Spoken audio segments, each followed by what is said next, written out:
Sooner or later, we all come up against something we can't do. And since I looked into Dolly, I always think of her, because Dolly always can. Today, we're making my first guitar, which is where Dolly Parton started out. She was one of 12 kids. She had just 2 rooms in her house and no electricity. So it's obvious that an 8-year-old Dolly can't have a guitar. I'm making this Telecaster, but Dolly Parton also made her first guitar. She started off by playing in any old junk that she could cobble together, because when most of us can't, Dolly always can.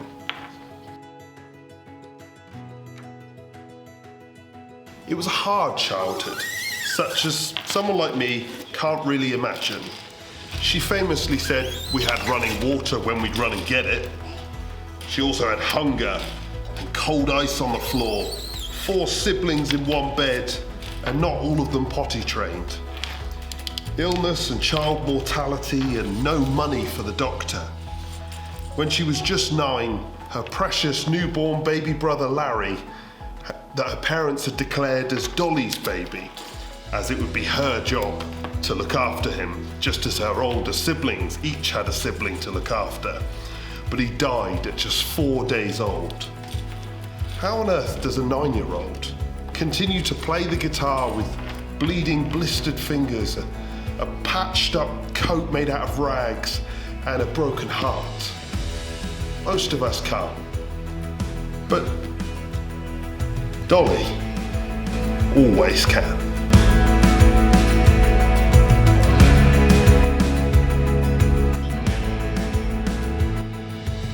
It was outside a laundromat in Tennessee that Carl, her future husband, hollered at her through his window of his pickup truck when they were just 18 and 21.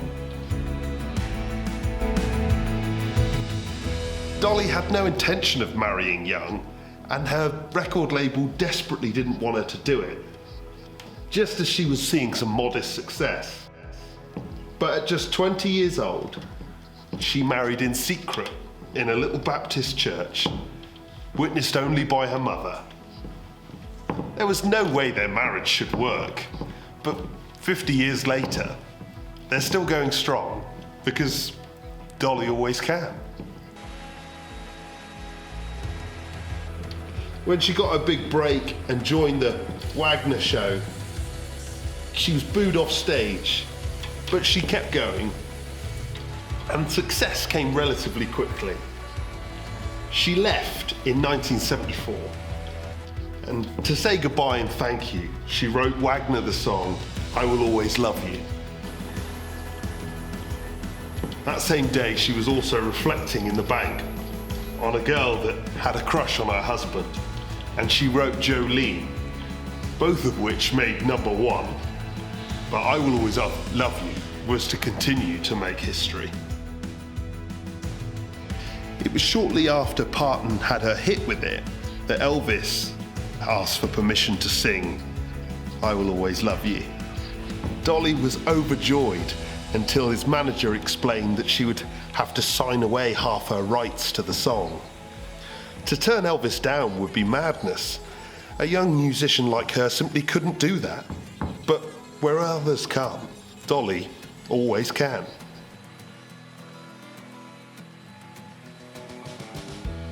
Doing it upset her. She cried all night, but it left her in control of her song, so that when Kevin Costner asked for use of her song in The Bodyguard, she could say yes. And of course, Whitney Houston's version of the song was destined to make Parton incredibly rich.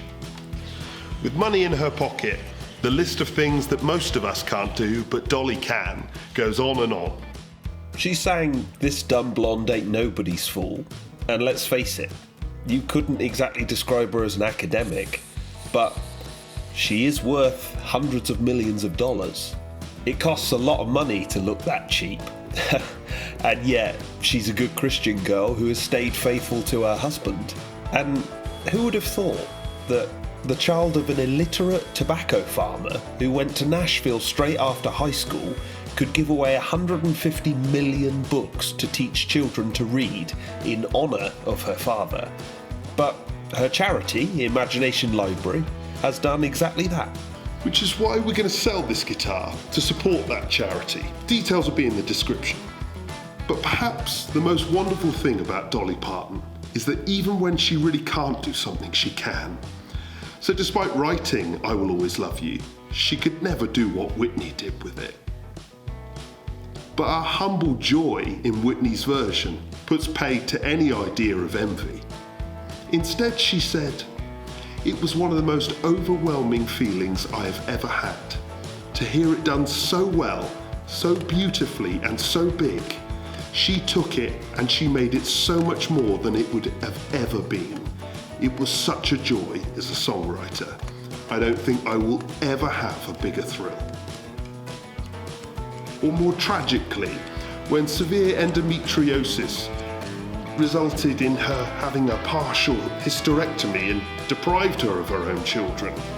Despite the heartbreak, the loss, the struggle, even that was turned in for good. She recently shared her conviction that God didn't mean for me to have kids, so everybody's kids could be mine. So I could do things like Imagination Library, because if I hadn't had the freedom to work, I wouldn't have done all the things I've done. It's typical of this amazing person that where so many of us would believe I can't have children, Dolly has found a way to believe that she can have everyone's. Dolly Parton started life in a small shack with no running water and a homemade guitar. And yet today she has a net worth of $600 million, 11 Grammy Awards. She was nominated for 2 Academy Awards and has won the Medal of Arts. The advice of Dolly Parton to the rest of us is this: don't limit yourself just because people won't accept the fact that you can do something else. If you don't like the road you're walking, start paving another one. And find out who you are and do it on purpose. But for me, I just remember that Dolly always can.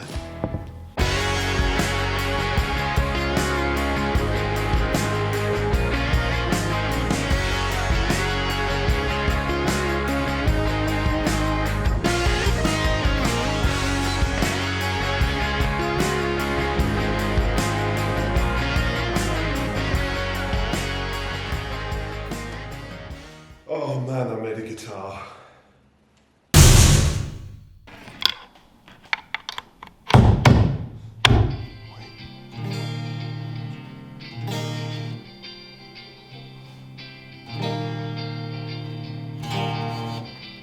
Yeah, it probably is just Dolly who can then.